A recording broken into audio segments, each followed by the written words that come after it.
This this morning. Sorry. Well, yesterday I had to take a little inspiration from the Bono quote about put your leather pants on and just kind of figure it out and it'll direct you.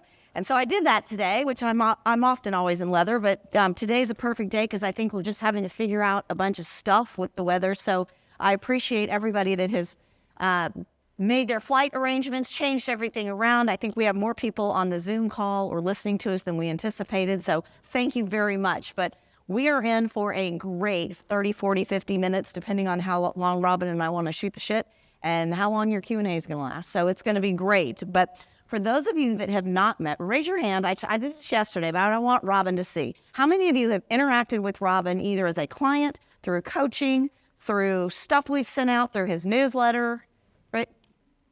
Pretty good. Pretty good. Yeah, me. So Robin, and it's up here, his bio, you guys can read his bio, but he is incredibly established. He's an author, he's a coach, he's a founder, he's a dad. He is, you'll hear some other amazing things about him. He's often a keynote speaker, which is how we got him here today. He has run companies. He's been this chief operating officer. He's an entrepreneur. He's worked for companies like Southwest Airlines, BNSF Railway, Dallas Morning News, Medium Giant, State Farm, and many others that he might or might not let slip throughout today. Not really sure how much he'll defer on that. Does that mean, Larry? Sorry. He has an incredible leadership development program that many of us in this room have taken and participated in, and many more people will get to do that. But he has this amazing process that we're going to talk about. He talks a lot about the concept of leadership doubt, that I will share some of my own experiences with that. But most importantly, he talks about how do you reach your potential as a leader. And you are going to hear more about that as we keep going. Robin lives in Dallas. He has a fabulous better half. He has 3 amazing children. He's balancing 3 different spring breaks, which we all can appreciate that. He also is a 4th generation Texan. I am as well. I think I'm a 5th. We're still figuring that out. So happy independence. You're just trying to one-up me. Yeah, no. I told you 4th, and you're like, yeah, I'm a 5th. I think I'm 5th. We're figuring it out. So happy Texas Independence Day. So yesterday, Robin, thank you for being here. Thank you. I did not know it was Leather Pant Day. I would have worn mine if you had told me. Oh, did you hear that? We're trying to get them, the Jodies, to get leather pants. Okay. You think we should? Yeah, I think so. I think we should. Confident leaders wear leather Confident pants. leaders. Sorry. Confident leaders. That's your next newsletter. Confident leaders wear leather pants. There you go. So yesterday when we did Giant Bingo, I thought that was really fun, and I thought we learned a lot about folks. And because we have limited time and we're not going to play bingo with everybody, I'm going to run Robin through what Robin does to us, and we're going to do speed bingo, and I'm going to fire off a bunch of questions to him just so you can get to know him better. You can read what's on the screen. That's all very lovely and very professional, but there's so much more to Robin than this, just that. So we're going to run through this. Favorite ice cream? Coffee ice cream. Shocking. Cowboy boots or loafers? Cowboy boots. Yep. Superpower, do you want to fly or be invisible? Fly. Okay. Would you rather lose the ability to use social media or lose the ability to use a search engine? Social media. Got it. Think cereal. Do you put the cereal in first or the milk in first? That's like a serious question? It is a dead serious question. Cereal goes in first because that's a portion control. And if you need more milk, you can always add it. Oh, I love that. Backstroke or butterfly? Well, I actually did swim. That's funny. Swam in high school, and I did both, but I would say backstroke. That was my... It's hard. Yeah. How are your shoulders? Yeah, all right. Okay. Window seat or aisle seat? Aisle. Oh, for sure. Yeah. Because we're so tall, we need that leg room. Yeah, 6 foot 100 not, but claustrophobic in the window. I get it. Settling disagreements. Would you rather settle them through rock, paper, scissors or hide and seek? Rock, paper, scissors. It saved our marriage because who's going to take out the trash? Who's going to change the diaper? Who's going to let the dog out? And we arrived at it very early, which is rock, paper, scissors, and it saved our marriage in that regard. How did you know? We're going to add relationship coach onto your... There we go. Okay. And I have a secret on how to win every time, so catch me later. Hopefully this isn't being recorded, so she knows my secret. There you go. Have you ever been fired from a job? Well, Oprah, I don't know. I didn't see that in the script. Are you serious? I'm dead serious. Yes. Well, I would like to.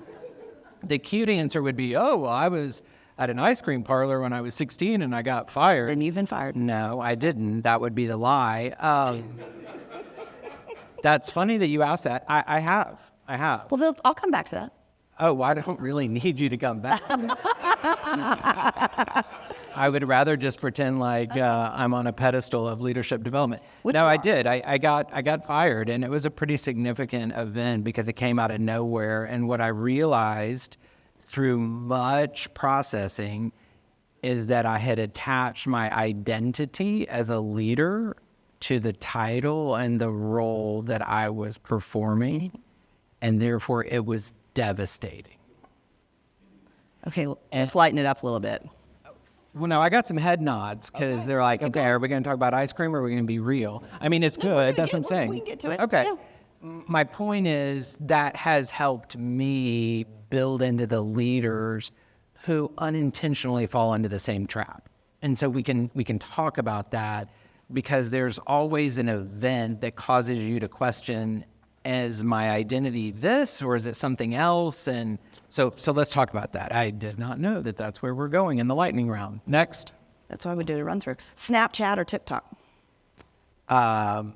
LinkedIn. I should have said LinkedIn or Facebook, but I was Thinking this. I was trying to be a little more to us right here. Right. Okay. Right.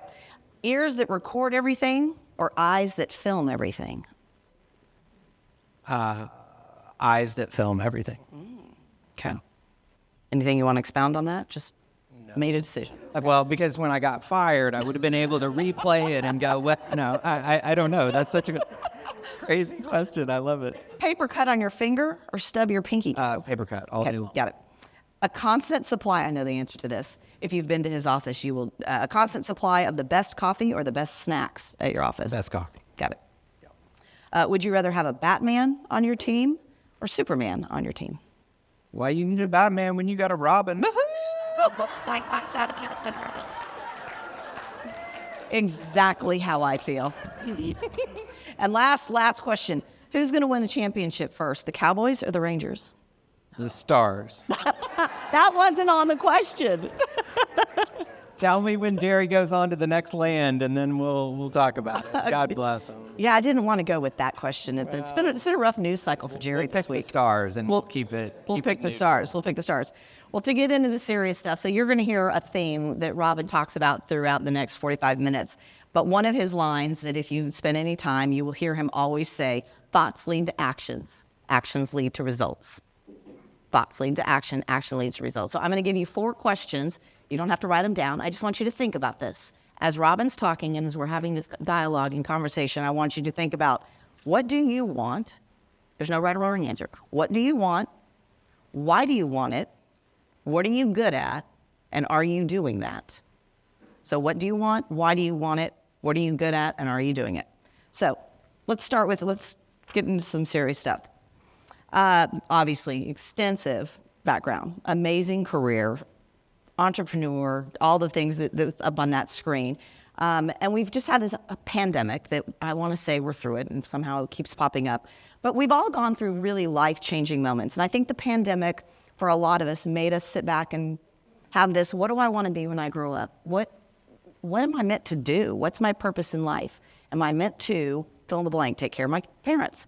Have you had one of those aha moments that you said, you know what? It's time to make a change in my career. We've all done it. Yeah. I did it, and I'll talk about it. I did it right with you. Well, what's interesting is I had one answer prepared because we did have a little bit of a run through, so I kind of knew what she was going to be asking me. But your question about have you gotten fired makes me think of a different thing that I want to share. So we'll talk about the firing at one point, but in March, I was unceremoniously let go of this role that I had my identity attached to, which, interestingly enough, freed me up to be able to go on a trip to Kenya. So our church was taking a missions trip, a service trip, and I ended up going on this trip to Africa, to Kenya, and we were doing a water project, irrigation, Young girls are typically the individuals that have to walk 6 miles to the water source and back. And if there's a school that's available, they don't get to avail themselves of that. And so it's more a function of survival. They never get to the next level. And so there's generations that are lost because they don't have the education that they need. So this was the point of the service trip. What was interesting, just to kind of take a long story and answer your question specifically, our group had gone in for the welcome celebration for the village that we were supporting over the next 10 days. And as we were driving out, a rogue band of thugs stopped our van and held us against our will for about an hour and a half. It was the most beautiful, challenging, traumatic event that I probably will ever experience.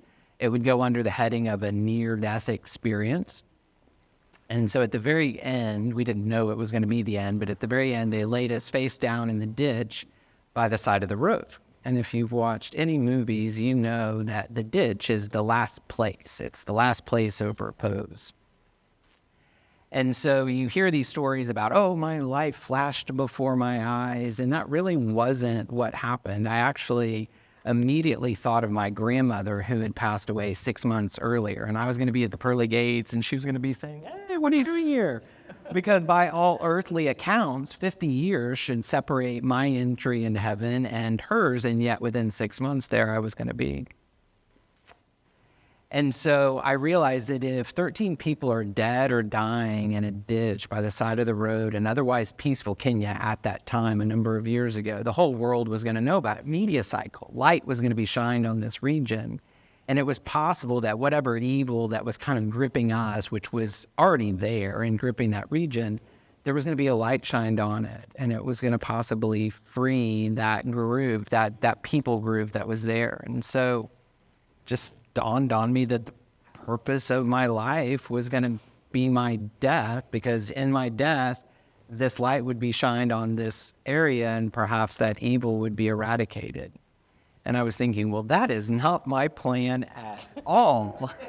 I had about 80 or 90 years calculated for this stretch, and yet a transcendental peace kind of came over me because I understood distinctly my purpose. And it wasn't my plan, but it was my purpose. And then there was a miraculous saving. There was a van that had come down the road, a set of headlights, spooked the bad guys off. We were able to reconnoiter and get in our van and kind of, spirit away. And in my own personal debrief, I was like, all right, if the purpose of my life is my death and I was miraculously saved, first of all, thank you. That's awesome. But what is the purpose of my life? And the impression in my heart was, Robin, tonight I do not demand your life. Get up, dust yourself off, and let's get to work. And that call on my life, that pull, was to start this leadership development firm. And so even though I used to build businesses, I now get the joy every day to build into leaders who build businesses. And so that was a milestone. That was a marker. That was a point in time where everything shifted, dramatic as it was. And I hope and pray that nobody else has as dramatic of a shift, but each of us in this journey gets to the point where we say, am I doing what I'm meant to do? And we may not always have that answer, but in search of that answer is the journey. Some might say a giant journey. Ha, ha, ha. But it's not small, because why are we here? So I know that's a really long answer, but it's one that it's important. I wouldn't have been able to go if I had not been let go of my job. So Only Robin can turn a story like that and make it sound beautiful and inspiring. So thank you for doing that. Thank you for doing that. So as a result, you've built businesses, and now you're building leaders, and you get to work with companies around the country and around the globe. And leadership is different at every company, and leadership changes. There's not one way. I think somebody said yesterday, marketing classes get outdated, and books are outdated the minute they get published, and things change. If you want to name client names, that's great, because I'm sure we would love to call on some of these clients. But could you talk a little bit about what has changed? What's changed around leaderships? What are they, leadership overall? We used to, the leader sits in the corner office and that's what they do. But I want to talk about how leadership has changed and what issues are they now being coached on? Yeah. Maybe we can go pre-pandemic and now the new normal, because I think they're very different sets of challenges that you're being asked to coach on. Yeah. So newsflash, everything has changed. And you are living in that. In fact, you are fusing media and creativity to actually drive change. Do you get the irony in that? When's this world going to stop changing? You're actually a catalyst for change. That's in your mission. That's in your vision. So expect continuous change. So we're in the middle of a leadership revolution. The old form of leadership was command and control, vertical hierarchy, do this or else. You may have had a leader who was a benign dictator, but that command and control leadership style was a pre-pandemic style for many decades prior. And we had talked about this before the pandemic, that this was coming, this leadership revolution. Well, command and control as a leadership style is dead. The problem is everybody doesn't know that it's dead. So those who have grown up in this command and control style are still clinging to it because it's the only thing they know. Do this, and then they don't have the followership. And it's like, what's wrong with these people? Why are they not doing what I'm asking them to do? Because these people who are not following the command and control style, they have adopted something else, which is more on the collaborative side. And the big buzzword right now is transparency. I want everything to be transparent. Well, respectfully, no, you don't. You don't want to share your screen time with people. You don't want to actually showcase. You want transparency one way, which is actually not right. Transparency is two ways. But you want genuine and authentic, if you're like the teams that we work with for the leaders that we support. So we don't know exactly what the name of this leadership style is, but in 2 or 3 years, 70% of the workforce will be millennials. And millennials right now are just topping out at 40. And so you've got Gen X and baby boomers that are in some of the leadership roles.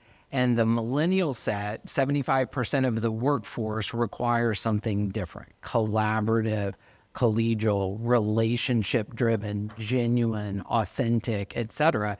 And if you've got somebody who's just telling as opposed to asking and rolling up the sleeves and being with you, then that's a challenge. That's a significant change. We were doing a post today on team building. So I'm part of the Forbes Council for Coaches, and we participated in a panel that was talking about how do you do team building? What are the 15 things you need to think about? And y'all are experiencing a team building event over the past 2 days, and our comment is it can't be cheesy. It can't be, fabricated. It can't be artificial. And so we focus on really helping leaders develop and maintain mutually satisfying relationships. So that's the crux of the new leadership approach. That tees up the next question. So obviously we have been through a significant amount of change at Medium Giant. We talked about yesterday, Orange Soda, Cubic, Distribuon, Marketing FX, shout them out. There's a whole bunch. There you go, blah, blah, blah. We got a whole bunch of them. And several years ago, we decided we needed to make some change. And so Jody, Billy, Suzanne, myself, others sat and asked Robin what to do. And Robin, for those of you know, has the very best whiteboarding skills you will ever see in your entire life. I don't know how he does it, but it's spectacular.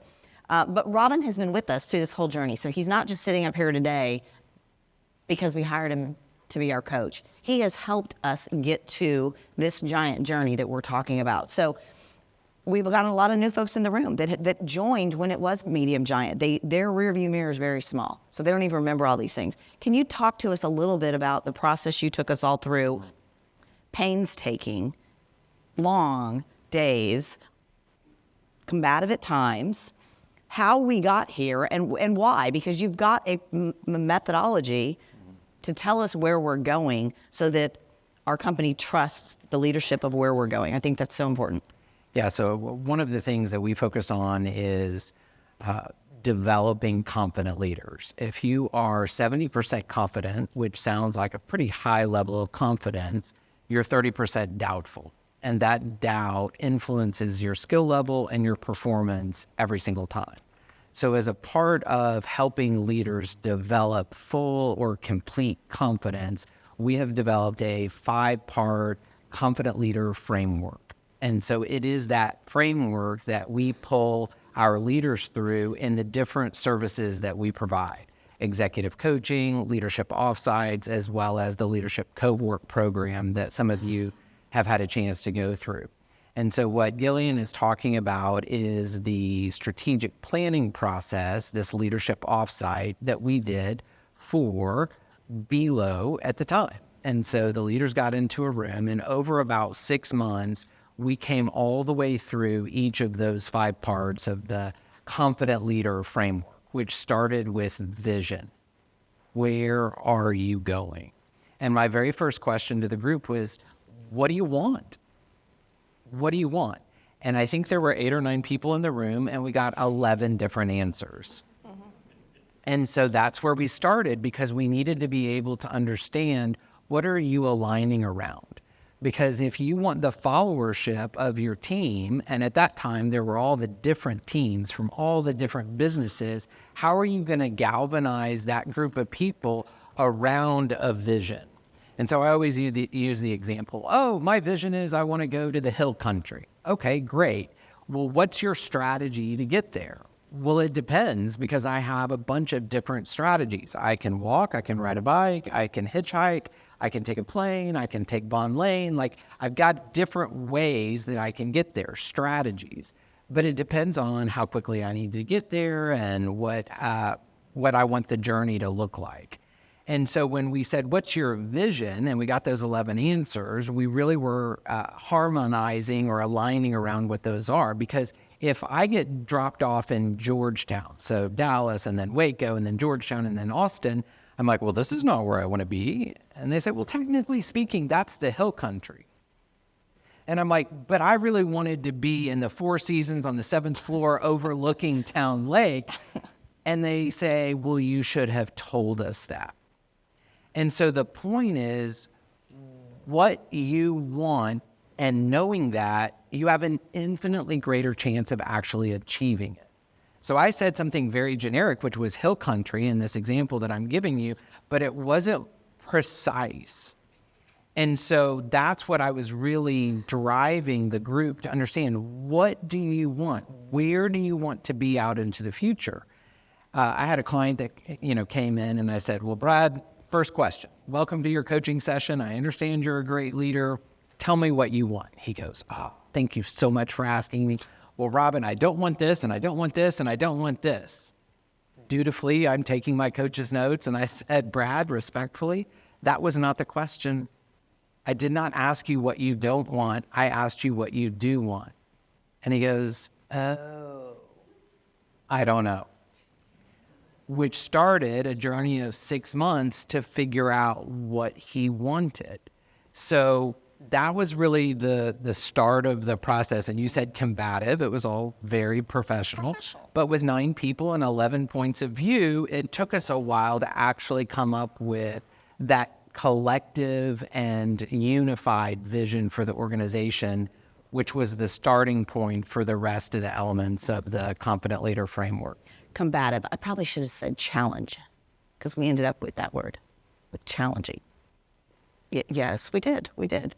So when I first met Robin, shockingly, it was at a bar, and I was having a drink with him. And for some... I said, what are you doing here? My name's Gillian. Yeah, and I'm like, but for some reason, I just opened up to Robin. We'll get back to that. I think it was a vodka soda, I'm pretty sure. But for some reason, Robin was very easy to open up to. And I had heard about Robin through, my connections in Dallas in my former life. And coincidentally, his cousin works for SMU, and we get to make those fun things. But I was maybe a month into starting this new job.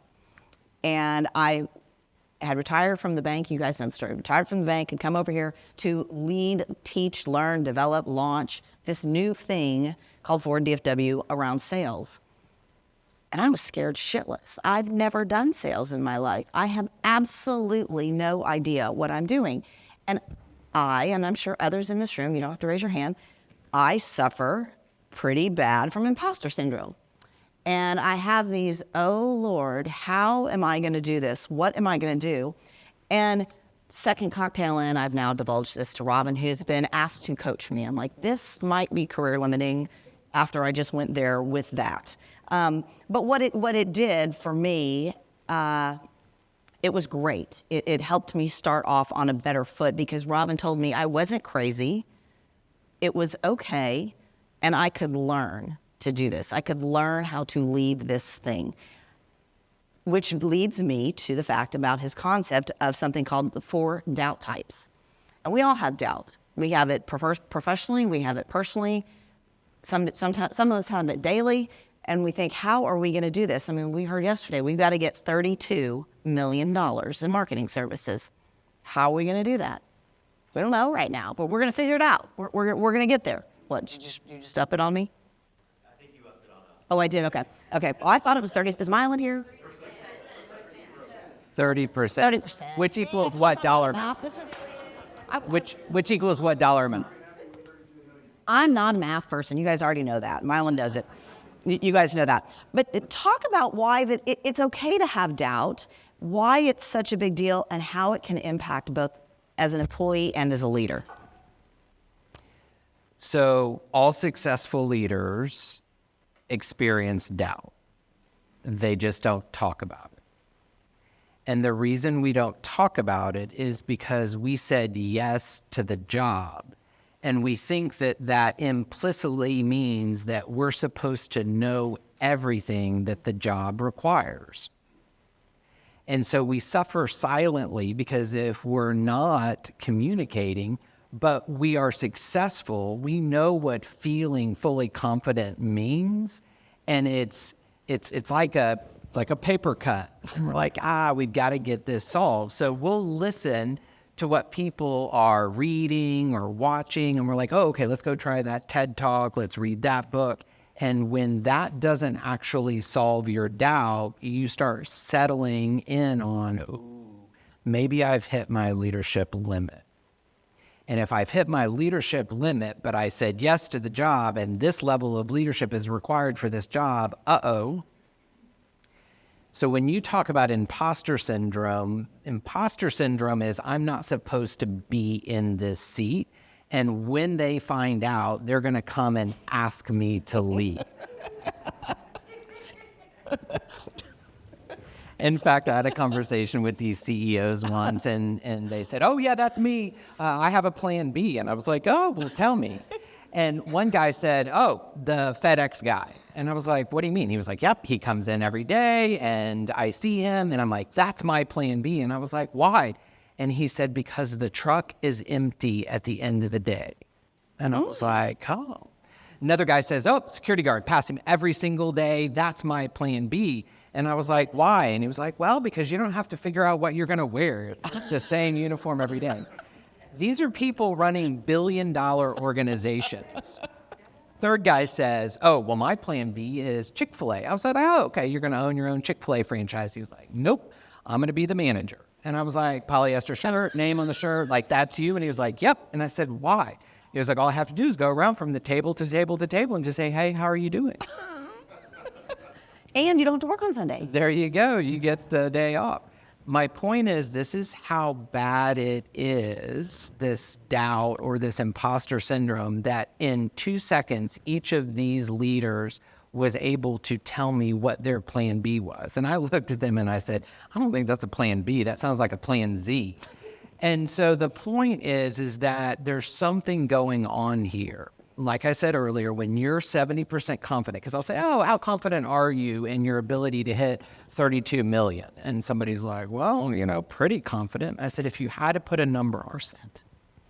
And what that does is it exposes the doubt. And so I really pressed in over the decade of working one-on-one with these clients.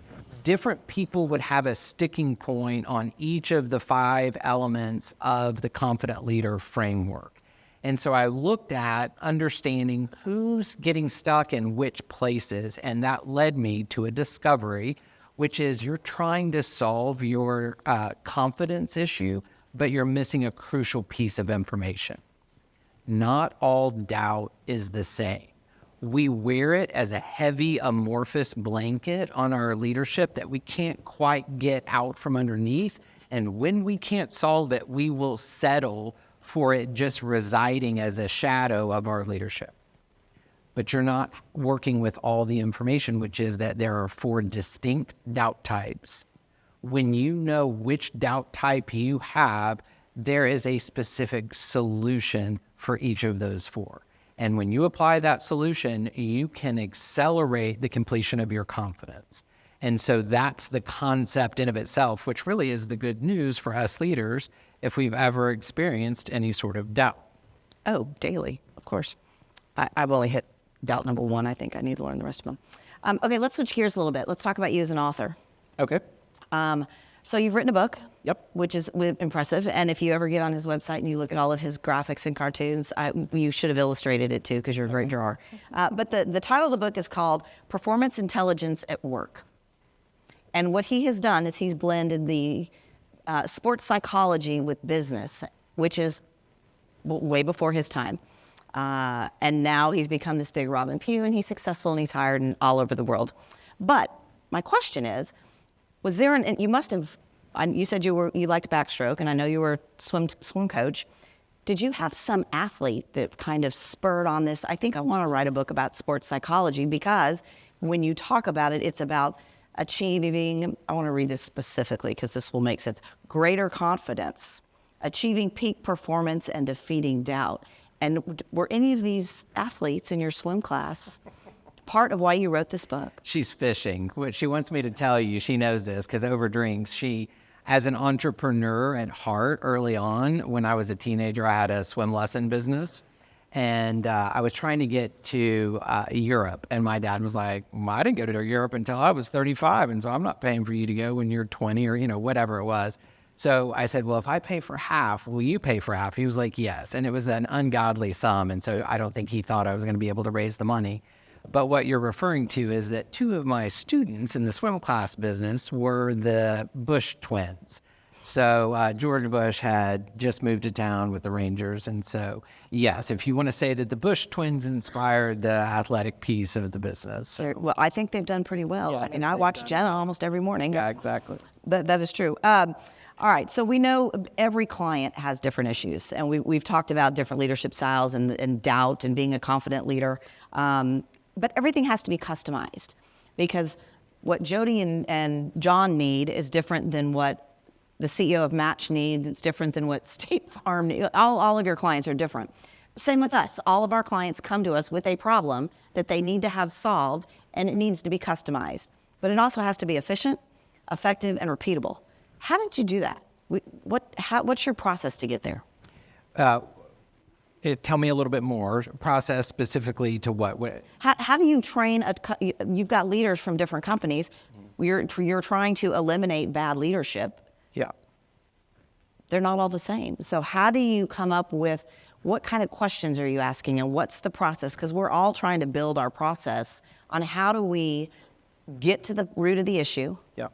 get to a solution, and have them hire us again. So what Gillian's referring to is that part of our mission is that we live to make bad leadership extinct. Every single one of us has lived under some level of bad leadership. If I have doubt as a leader and I don't know how to solve that, I'm going to start picking up some coping mechanisms or some bad leadership traits because I'm desperately trying to be the leader that I know that I can be. But if I don't have the resources available to me, I'm going to default into some bad leadership behavior.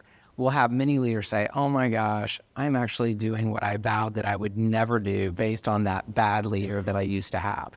And so in that mission to really help you be the leader that you want to be, we've got to get our message out to those that are served by the message in as effective a way as possible. And if the business that I started was originally had its roots in one-on-one coaching, that's you and I right here. Nobody else knows what's going on.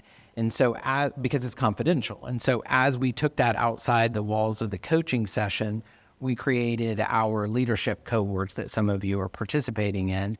And we've really understood that this confident leader framework is the transformational content or curriculum. So we have other coaches on the team that are delivering that content, and it's proving to us that those individuals, with the content are able to actually create that transformation. So it's really more the content and the curriculum as opposed to a particular person or personality. And that's what gets me really excited, because then it's available for everybody in whatever format, whether it's our weekly newsletter or in our book or the cohort program or some of the other services and products that we have that are coming out this year and next year. Are you seeing a theme here? I think yesterday when Billy called up, the gaggle of folks, we're all leaders in this room, and we all have something different to bring to the table. But to Robin's point, he brings in the right person that brings in the next person that plays the next role. They play the next role, they land the business, and they do it all again. And it is finding a way to take that expertise, becoming great leaders. And notice, we'll talk about this in a minute, where he's deliberately using the word leader, not manager, not sales exec, not CEO. I mean, he's very deliberate about the word leader. Let's talk about culture and leaders and culture. We spent yesterday, Tuesday, today's Thursday, right? Tuesday, we gave out over $100,000 of awards to these amazing folks that have done spectacular results, Q2 and last year, and had cocktails and dinner, and it was great. And then yesterday, we had another fabulous day, and a lot of it was around culture, and people just want to be together. And they want, especially in this environment that is going to be our new normal, remote hybrid working, softening economy, all the things and challenges we're up against. It's hard to build a culture. It's hard to build it when you're not sitting in one office with the same people all the time. Why is culture so important? And then I want to come back to, what are you seeing other companies do that we can institute, kind of peek behind the curtain and figure out what else can we do in this environment that we're working in that's hybrid and people from all across the country? Yeah, I think it starts with what type of culture you want. I think culture is in the eye of the beholder, because however many people are in this room is how many flavors of, this is what I need from the culture. So it first starts with arriving at, as a group of people, what are our social norms inside of this collection of people called Medium Giant. And when you decide what's important to you, then you can put strategies to really enrich that culture. So a lot of organizations call those core values or leadership principles, so that everybody can have a defined set of, what are we as a people group? Who are we together? What is our identity? And so identity happens to be one of the elements of the Confident Leader framework, because we only want our leaders to pick strategies that get them all the way to their final destination, their vision, the Four Seasons in Austin, and strategies that are consistent with who they are. Because if you're operating in your identity, in your gifts and your talents, Gallup says you are 6 times more likely to be engaged at work and 3 times more likely to enjoy your life. So lead well, live well. So when we talk about culture, what's the old saying? Culture eats strategy for breakfast. Like, they're trying to tell us that it's so important because you are greater than the sum of the parts. And we now have proven that we can get work done, work from home, hybrid, et cetera. We've proven that. But are we missing something on the cultural element if it's not in the forefront of our efforts? So this is why y'all are enjoying the past 2 days, because you're like, you live outside of a 1-inch square box on Zoom or on Teams, and we're able to relate, and we're able to be together, and we're able to find out what's your favorite ice cream, and all these different things. It all comes back down to relationships. If I know Natalie, somewhere along the way, I'm going to frustrate Natalie because I'm getting in her way for what she needs to get done, because I'm not agreeing with something, or I have a different point of view, or some other aspect. But if we have a relationship, she's going to be able to hang in there with me because I'm not purposely trying to frustrate her. It's just that I have a different point of view. And so the request that she has of me is equal to the size of our relationship. Size of the request, size of the relationship. You want the size of the relationship to be equal to or greater than the size of the request. We move into our new house. Mrs. Harrison is there, 80-year-old wonderful woman. She brings us sandwiches when the moving truck is there. 3 days later, I walk over and say, hey, Mrs. Harrison, we don't know each other very well, but I would love for you to take care of our 3 kids. Karen and I are going to go to New Orleans for the weekend. She's going to say, no, because the size of the request is greater than the size of the relationship at that time. In business, on a giant journey, we rarely have the luxury of downsizing the request. So in that framework, the only lever that we have is to increase the size of the relationship. Fast forward 6 years later, I say, hey, Mrs. Harrison, we're going to New Orleans for the weekend. Would you like to stay with the kids? She's saying, absolutely. Well, maybe not that one, but the other 2. And so my point is, culture is a big word. I think it just comes down to relationships and being able to build and strengthen mutually satisfying relationships, because then you can get anything done. 30%, 32 million, whatever the number is. 2.793. So we're going to the third decimal point. There we go. Okay, there we go. There we go. There we go. Got it. How many, we're going to shift gears. Got 2 more things we talk about. How many of y'all have the Sunday blues or know what the Sunday blues are? Does anybody? So I have a horrible case of the Sunday blues. I mean, literally. And I don't know why. And it got worse in college. Like, oh my gosh. And then I met Robin, like I said, over drinks at the bar. And I started getting these Sunday night emails from Robin on his Confident Leader newsletter. And oftentimes I look at them and I go, okay, I'll save that for later because I'm in such a bad mood and it's Sunday night. But one struck me this Sunday. I think it was Sunday. I might have gotten it Monday. You talked about Elon Musk showing up for his first day at Twitter with a sink in his, he showed up with a sink. Some people thought that was pretty confident. Some people thought that was pretty arrogant. It grabbed my attention. It was a clickbait. I read it. I went all the way through it. And it starts talking about the difference between a confident leader and an arrogant leader. And we all are smart enough to know the difference in the definition of confidence and arrogance. But talk a little bit about that and why your 70-30 rule, because I think we all want to be confident leaders. Yeah. So talk a little bit about that 70-30 rule and why that is so important. Yeah, it was interesting. That newsletter was born out of a conversation that I had with my 20-year-old who is in search of figuring out what he believes is confident versus arrogant. And what I realized is confidence is in the eye of the beholder. He thought the Elon Musk thing was hilarious and was exceptionally confident.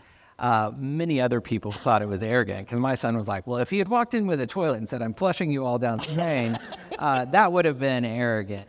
But Elon Musk aside, what we're really talking about is when we're only fairly confident in our leadership, when we have that doubt, we'll start grabbing for those coping mechanisms that I mentioned before. So one of the doubt types is called, what's wrong with them? And this is the leader who has not been able to garner the followership of their team in a way that they feel like is cohesive and able to actually get the things done that need to be done, the vision of the organization. And what's interesting about that is that the what's wrong with them leadership doubt type. So these leadership doubt types are not your leadership approach or your personality. Leadership doubt is situational. So you can be confident in 9 areas of your leadership, and then in this 1/10 area, you end up in this situation that is unfamiliar, and it's causing you to question your leadership. And so at that point, that's where that doubt starts creeping in, and that leader might end up starting to tell their people, get out of the way, I'll just do it if you can't do it right, or why don't you do it this way? I mean, just start telling people, well, that doesn't come across well.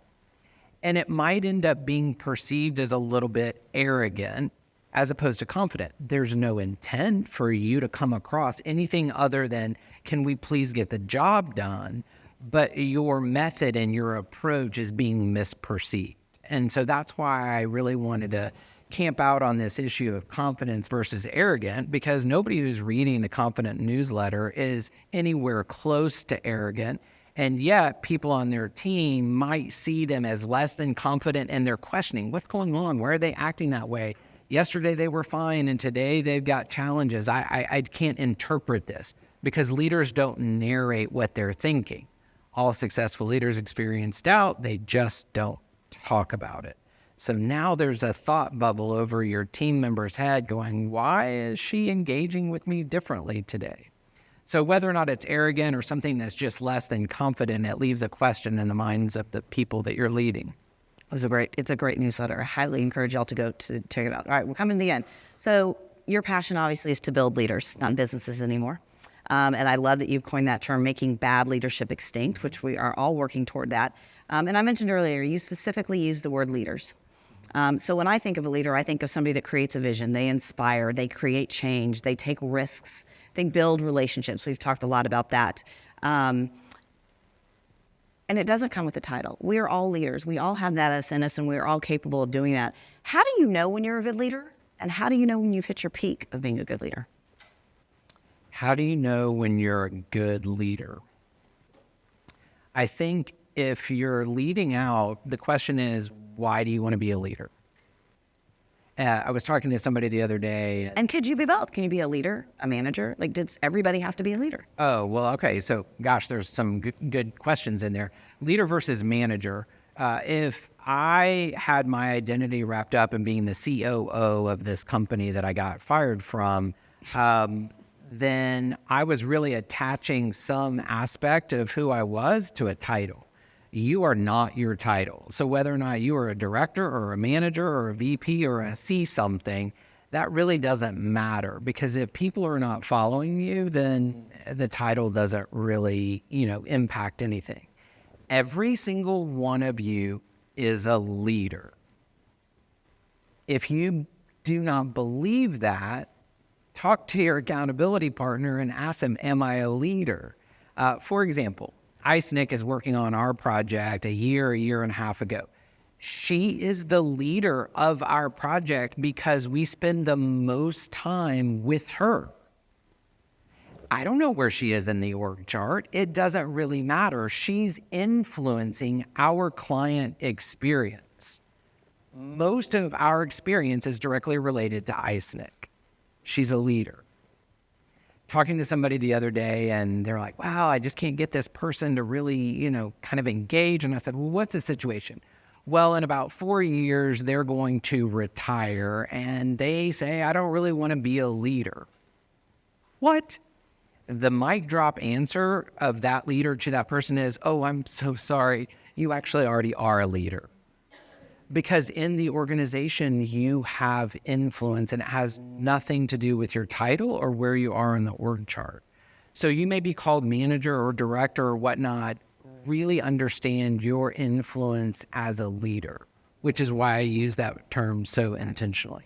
Well, the good news is Robin has a surprise for us, and I'm going to let him talk about it. So on your way out, and for those of you on the phone, we will get it to you. But there is this lovely postcard, and I told him, I said, you've got the same outfit on.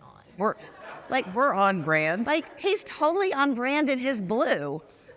50 Shades of Blue. That's the order. 50 Shades of Blue. So for those of us that have had the fortune, the pleasure of working with Robin directly, you already know this, but Robin, will you talk a little bit about when you get this, there's a QR code, we're going to want you to scan it, but will you talk a little bit You bet. about yourself? So John and Cody, or Jody, as you called him earlier, they said, will you come do this for us? And I said, of course, I would love to come and have this conversation with you. And 30 minutes, 40 minutes is really not enough time for us to really dive deep into the leadership principles that we're talking about. I can tell you what we do and I can describe that, but we're not getting into the details of how. And so these are perfectly fine forums for us to be inspired or to be taught something at a high level. I suggested, and they agreed, let's continue the conversation. So for the next 4 weeks, what we would like to do is drop to you via email a short video with a little bit of Inspire, Teach, Training, Coach on leadership. So I'd love for us to be able to continue this conversation at a deeper level by pushing that to you, but only if you're interested. Our goal is only to serve the people that are served by the message. So we have these postcards with the QR code on the back. So if that is of interest to you, feel free to take those as you leave. For the Zoomers, the people that are at the airport, we'll send out an email. We'll make sure that you get an opportunity to subscribe to that, if you will. So we promise to make it good and rich and meaningful for you. We're going to open it up for Q&A in here in just a second. So if you have a question, be gathering it. Rachel's going to have a microphone for you, and please speak into the microphone. Robin will also repeat the question. But any last parting thoughts? We've talked about a lot, but what are some nuggets you want to make sure people leave with? Yeah. You all have gone through a considerable amount of change over the past 3, 4, or 5 years. It is no mistake that you are actually here, even if the road to get here was crazy. You have a mission, which is to take media and creativity, and if you fuse those things together, you can actually drive change. Change for your clients and change for yourselves. So as you're thinking about the massive amount of change that you have experienced, number one, you did it to yourselves because you're saying, we drive change, which I think is awesome. But of course you didn't do it to yourselves. This is actually the way the world is going to be. The pace of change is going to be at this rate into the future. It is the optimistic leader who will be able to prevail. Optimistic meaning a very specific skill inside of emotional intelligence. Optimism, the belief that the future will be better and that you can have a hand in making it so. This is not Pollyanna. There's some new phrase called toxic positivity, which has ears closed to any sort of contrary feedback. But this is your ability to be optimistic. That leadership trait alone, along with flexibility and stress management, these are all emotional intelligence skills. This is your combination of leadership skills that will make sure that you are not at risk for derailment. Why? Because you charge a wonderfully ungodly sum for the services that you provide. Because you provide an outsized ROI for your clients, and every single one of them is impacting the lives in their sphere of influence. So in order to really understand what you're doing, you see your client and then you look past them to the heat map of influence that they have over the United States and all around the globe. That's what you do. And they are experiencing disruption at an unprecedented rate, and your ability to help them reset their message and the aesthetics that go with that and get their message out, that is meaningful work.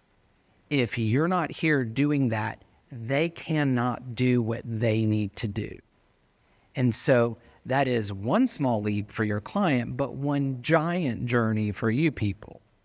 So bringing it home to you individually, because you're a collective team, none of you can do it on your own. You would have to have each other, and you're doing meaningful work.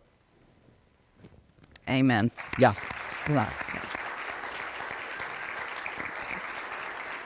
So this is not a shy group, and I know there's nothing worse than being the last thing between now and lunch and the storm coming in. But we'd love to take some. Robin, take questions. Talk to me, Nick. Robin, Yes, sir. my question for you is, I don't even know if this is my voice or if this is, I can't tell if it's coming through the mic. My question for you I choose B. is, you work so much with all of us who have been in these groups and so many others on what our doubts are. And my question for you is, I would love to hear from you what doubt that you have and how do you approach that? Yeah. Who's next? Jackie, we'll come to you after that. So if I look at it through the lens of the 4 doubt types, which we didn't go into detail on, but one is scattered, the other one is deer in the headlights, the other one is lost my mojo, and then what's wrong with them. And they have sort of cute names. We didn't come up with those names. They are literally ripped directly from the coaching sessions. And all these people were saying these same 4 sentences, and I'm thinking, what in the heck? What's going on here? Which is how we sort of discovered them. So if I answer your question through that lens, I would grab on to the one that is scattered. And the reason why is because I'm a very orderly, organized person. We have a 5-part confident leader framework, and the process and the efficiency. And we're having some favor in the marketplace right now. And so the phone is ringing and the team is growing, and we're able to get our message out and support even greater organizations and more people. And I've got to do that through other folks. And so if I do not shift from being the person doing all of the things to making room for the team that is here, both the coaches that are now on the team as well as my team, I will feel very scattered because I have all of these balls in the air. And so I'm in the business of passing the baton of those balls, those tasks, those projects, those initiatives to others. So I would suffer from the leadership doubt type of scattered if I had to pick one, but coach needs a coach. Meet with mine at 1:30 on Thursdays every week to just work through that, because I feel so passionate about what we're doing, and I can't do that just through me. And so I want to make room for our team. And if I don't make a shift in my thinking, thoughts lead to actions, actions lead to results, I will feel scattered. Coach needs a coach. That's pretty powerful. Needs a coach. Jackie.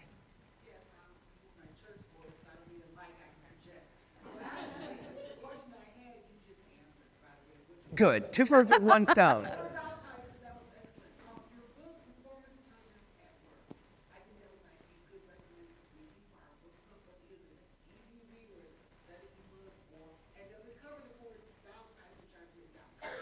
Great. So Jackie asked, Performance Intelligence at Work, the book that I co-authored with Julie Bell, PhD sports psychologist, is it a good read, or is it an easy read, or is it a thick sciencey book, and does it cover the 4 doubt types? So Julie and I co-authored this book about a decade ago, and there are certain elements of performance intelligence, confidence and self-discipline and some other aspects. I was able to ghostwrite that book and on her behalf. And then she was like, you should be co-author. And on the 10th rewrite, I said, yes, I will accept the co-author.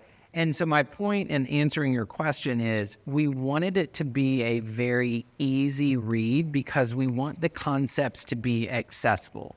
And we want you to be able to read it from Dallas to New York or Dallas to LA. So it's a pretty quick read with lots of stories and examples. And the highest compliment that I got is, hey, it was an easy read, but there was a lot in there. And I wanted to come back through and reread it again because there were so many different aspects to it. I think it's an excellent book club study for like 6 weeks because there's some natural breaks and you could do 1 chapter per week over those 6. The 4 doubt types are not included. We actually are launching a quiz in a couple of months, which is for leaders who may be experiencing a little bit of a ding in their confidence. So this is our confidence killer quiz. What's hindering your confidence?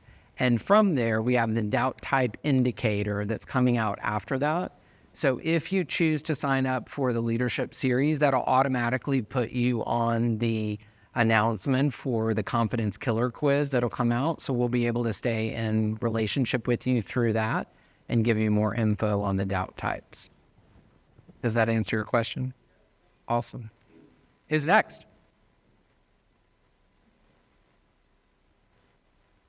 All right. Yeah, go ahead, Paula. Yeah. Knowing what you know today and what you're practicing and trying to get out of people, what advice would you give to your younger self? Because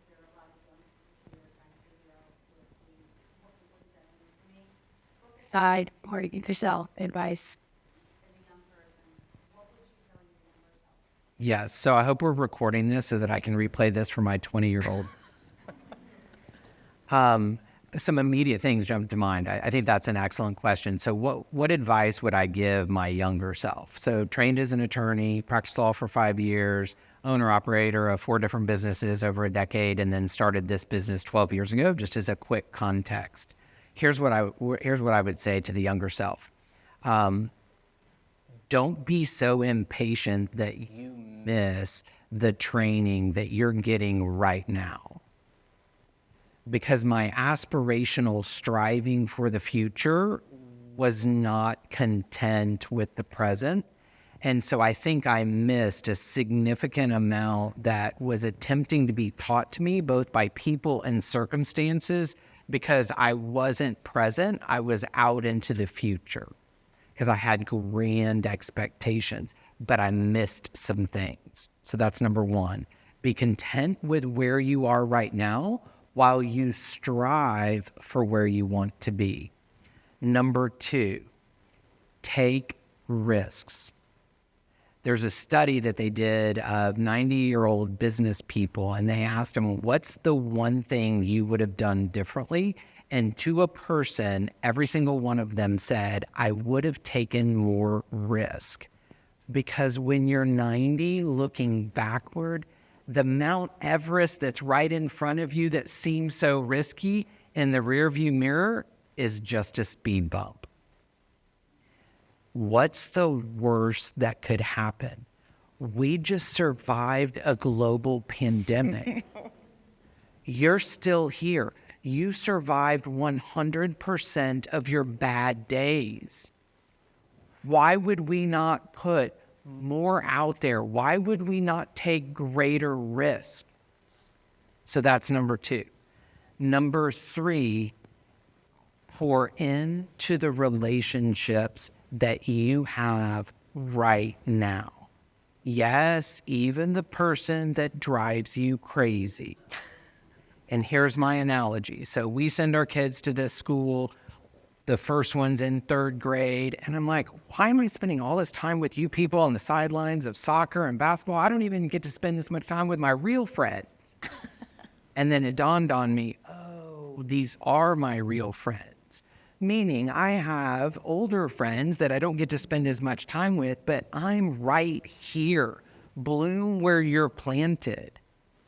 If you do not know these people that you are working with, you are missing out.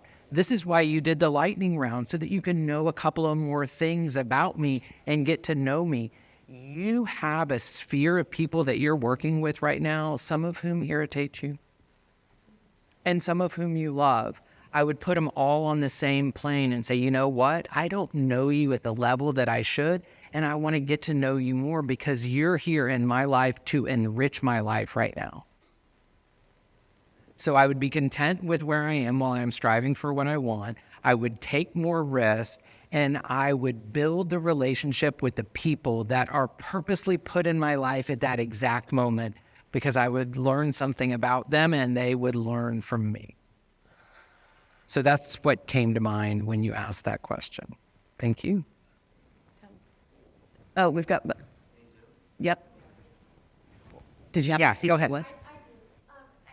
It was inspired by your answer. I think in a post-COVID world, I'd like to say, because we have remote workers, we have hybrid workers, what is relationship building like virtually? I feel like sometimes I struggle with that because things feel more transactional through an email, a Slack.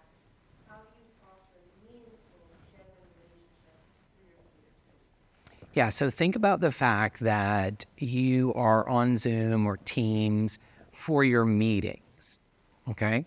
Great. That is transactional. There's an agenda. You're wanting to accomplish something.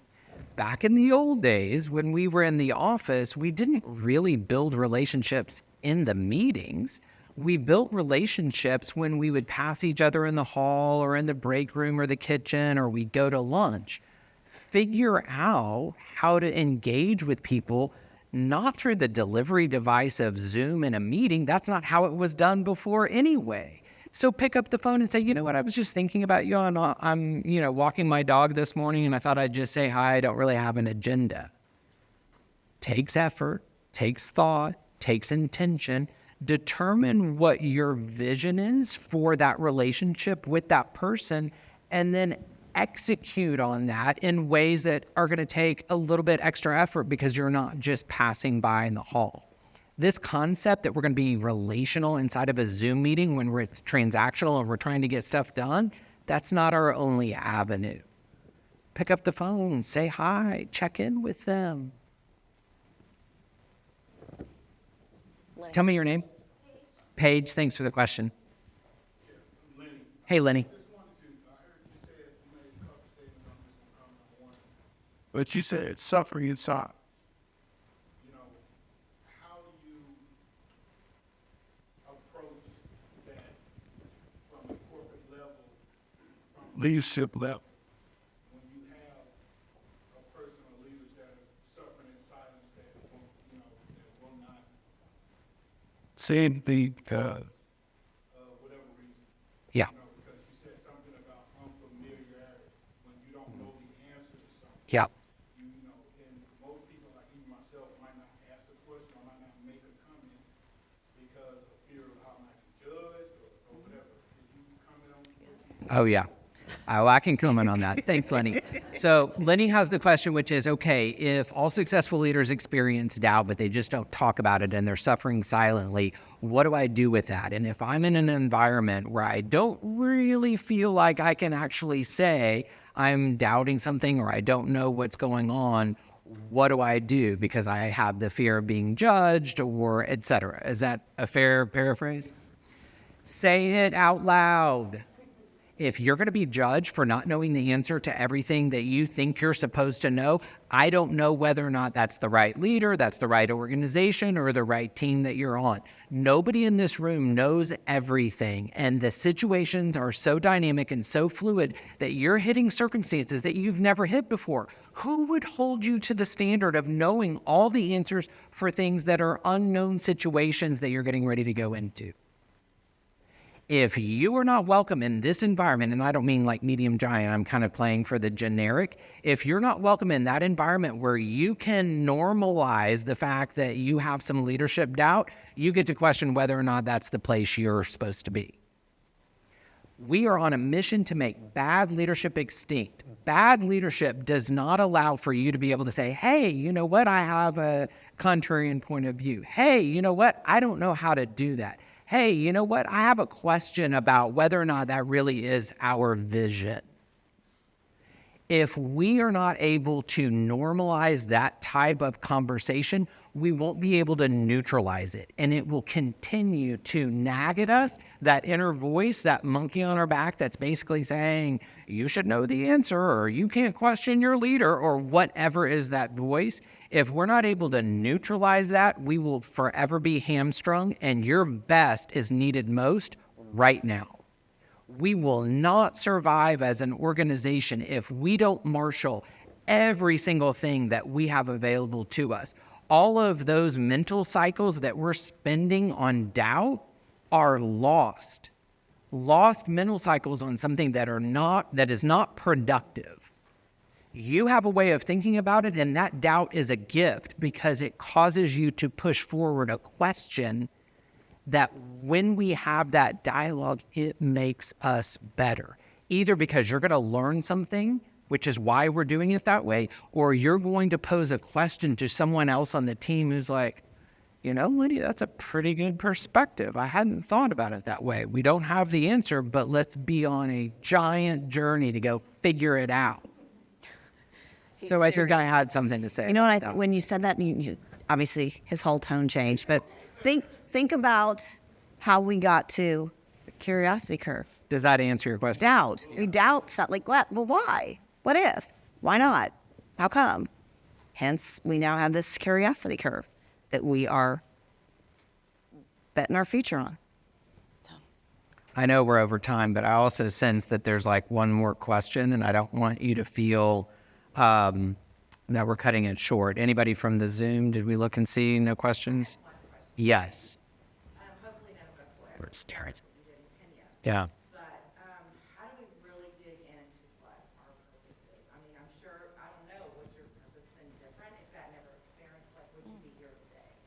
Sometimes when you're in an experience like that, it really changes your perspective and what you should be doing in life. So just want to know, like, good question. You get to that. Yeah, so how do we dig into really knowing what our purpose is? And then you gave me some more just about my experience.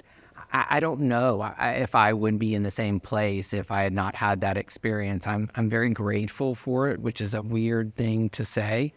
I think each of us has had a significant, relatively speaking, traumatic event. And we're not, 18, we've lived some life. Are we actually focusing on that traumatic event, or are we literally just sweeping it under the rug because it's too hard for us to think about?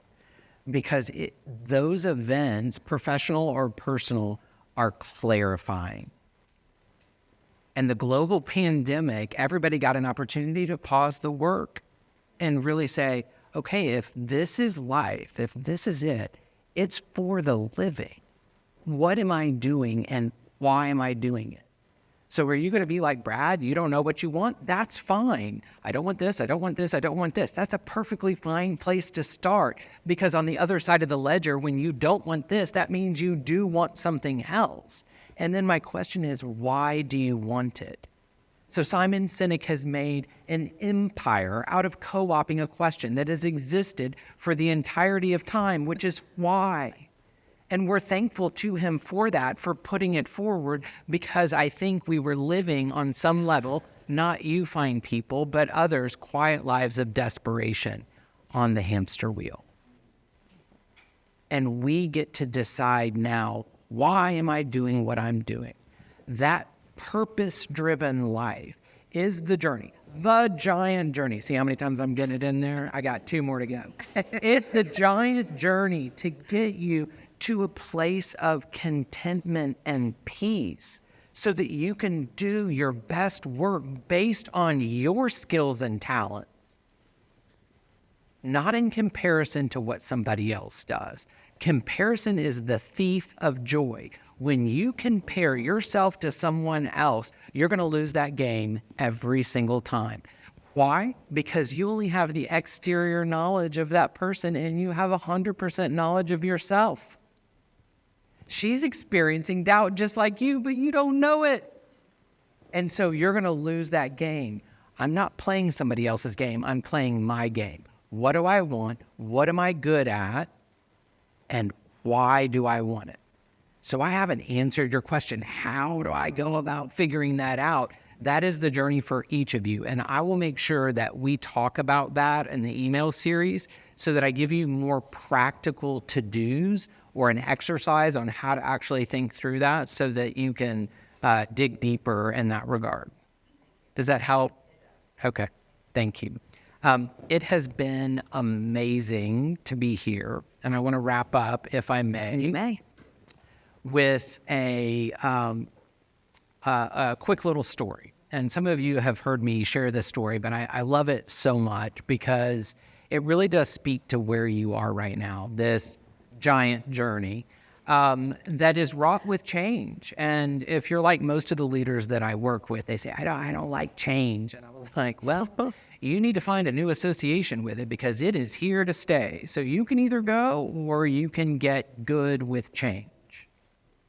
John Akwari was a marathon runner in the late 60s. He attended the Olympics on behalf of his country, which was, I believe, Zimbabwe.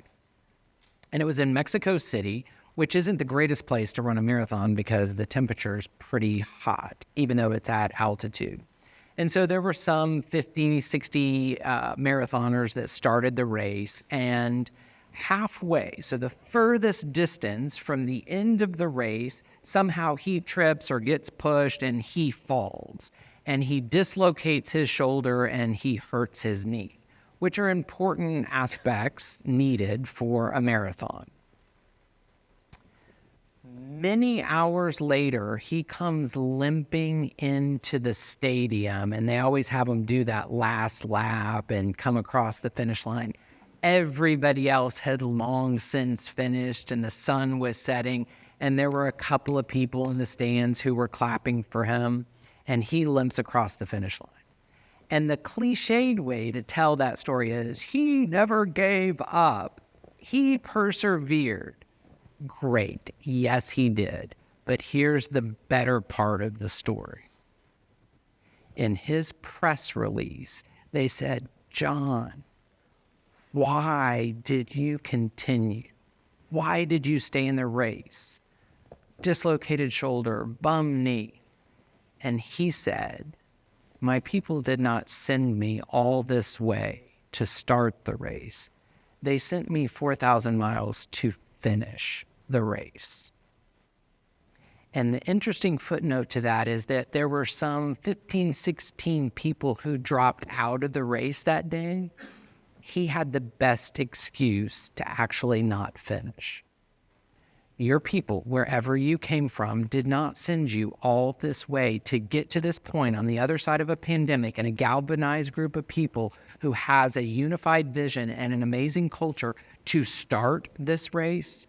They sent you all this way to finish the race, to finish what you have dubbed is your giant journey.